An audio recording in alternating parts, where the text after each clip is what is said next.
Sanibona, ngaphambi singene kwividiyo namuhla, ngithi angithathe lithuba ngibonge i-support nothando enikhombise lona lingaphezu kokucabanga kwethu. Siyacela niqhubeke nisiphote njalo ngokubuka amavidiyo ethu, ungakhohlwa ukukhomenta, ushare, ulike. Siyafisa ukuzwa umbono wakho. Sicela-ke singene kwividiyo namuhla. Kule zinsuku ezedlule ngikwazisile ngokuboshwa kwensizwa ezimbili emveni kokuba bephazamise ukuboshwa komunye kwaze kwashayeka nephoyisa lowesifazane.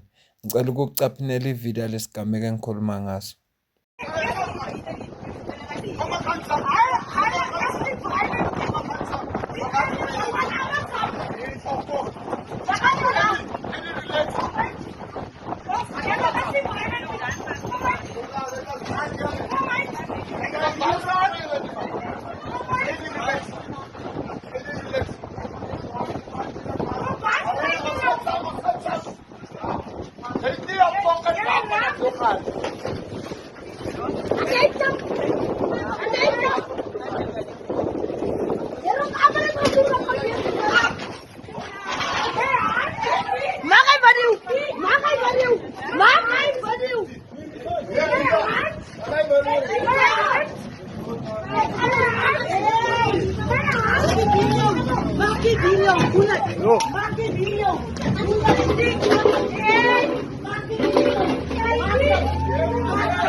Lesigameko senzeke lapha endaweni yase-Northern Cape eKimberley. Lo mbona ku-screen sakho ungomunye walaba ababili abebeboshiwe njengoba ubona beshaya lo wesifazane. Bavelile-ke enkantolo ngoMsombuluko if I'm not mistaken. Inkantolo yalalela udaba lakhona yaqeda yabakhipha on warning. Yaselihlehisela uNovemba icala lakhona. Mhla ka-25 osho ukuthi le nsizwa izovela enkantolo kanye nazakwabo bazovela enkantolo ngomhla ka-25 kuNovemba 2025. Ngoba sikhuluma mina nawe baphumile on warning. Iyona lento efika ifrustrate abantu uma ngabe bebophisa umuntu okwaziwayo ukuthi mhlampe kunecala alenzile. Bambophise amthatha amaphoyisa mayifika enkantolo, inkantolo ifika imkhulule, akhululeke free. Bese kuthiwa amaphoyisa sibopha umuntu ekuseni ntambama semkhiphile kanti akuwona amaphoyisa inkantolo.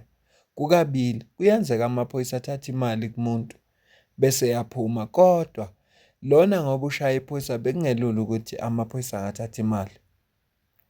Lifikile enkantolo, inkantolo yabakhipha on warning, yabanika nje warning, yayisithi abaphumi.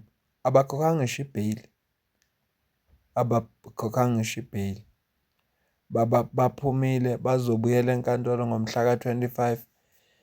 Kuzofike kuqulweke kubonakala ukuthi kumiswa kanjani. Sikhuluma ngomuntu ombonile emshaya lo wesifazane, ombonile. Ikhona ividiyo, kodwa noma kunjalo inkantolo ibakhiphile, asidlulele phambili.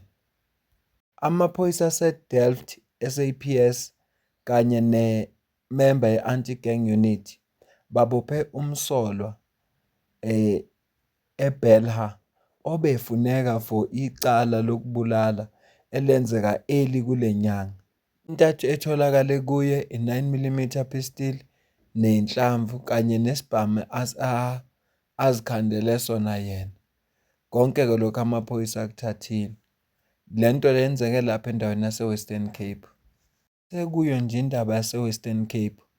Amaphoyisa a-attached to i-POP adeploye eBhisho Lavis area ukuze alwe nalokudubulana lokhu okumayelana nama-gangs.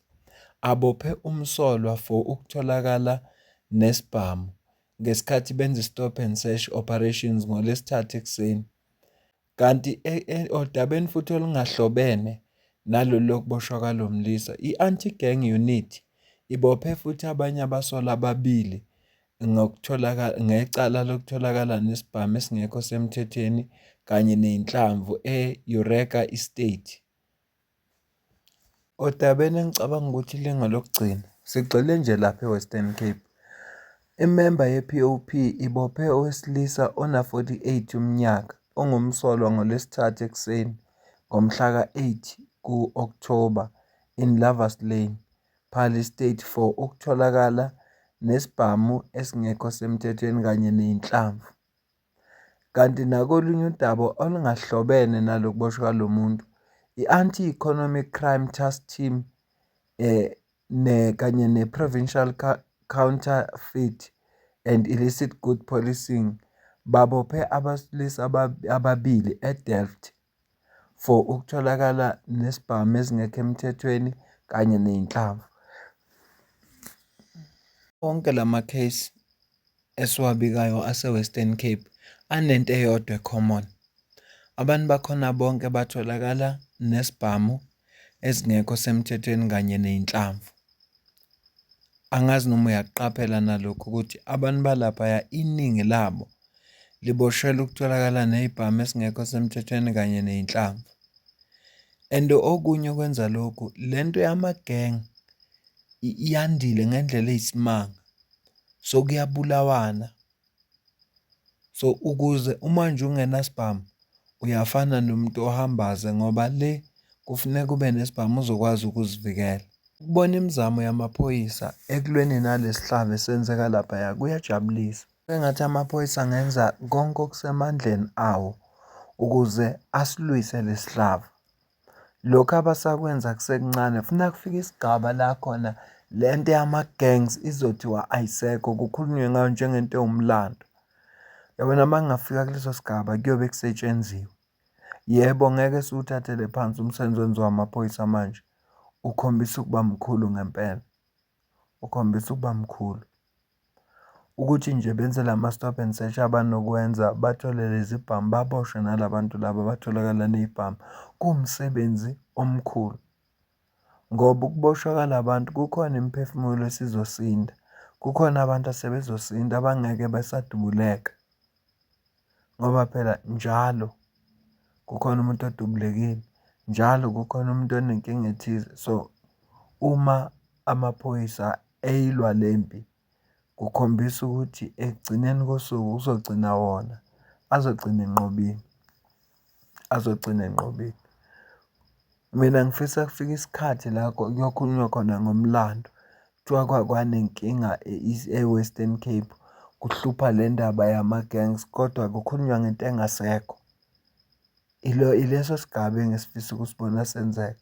So amaphoyisa anawo ama-team abangawathumela laphaya awulungisa le simo. Kungaveli indaba ezibuhlungu zokuthi khona umuntu osebulawile noma oseyi-victim ngenxa yayo lempi yama-gangs. Ngifisa mina sengathi ingasheshe ixazululeke. Kodwa asiyalibonga umsebenzi owenziwa ngamaphoyisa. Ngoba ukube lamaphoyisa akawekho noma awawenzi lo msebenzi, bakhona abantu abazoba affected. Lezi bhamu bezobabamba abantu inkunzi. Lezi nhlamvu khona bebezobadubula. Noma kungesewuye umuntu lo oboshiwe ukuthi udubula bonke abantu, kodwa i-crew yabo abadubula naye.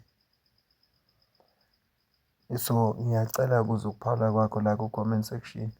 Ngizwe wena ukuthi ubona kanjani, ikakhulukazi ngodaba lalela phoyisa lokuthi silibonile lishawa kodwa uma ifika inkantolo ifike bakhiphe all warning. Bekufuneka benze isibonelo ngabo. Bekufuneka abantu bafunde ukuthi awuliphapheli iphoyisa, awulwi nephoyisa uzulushaye.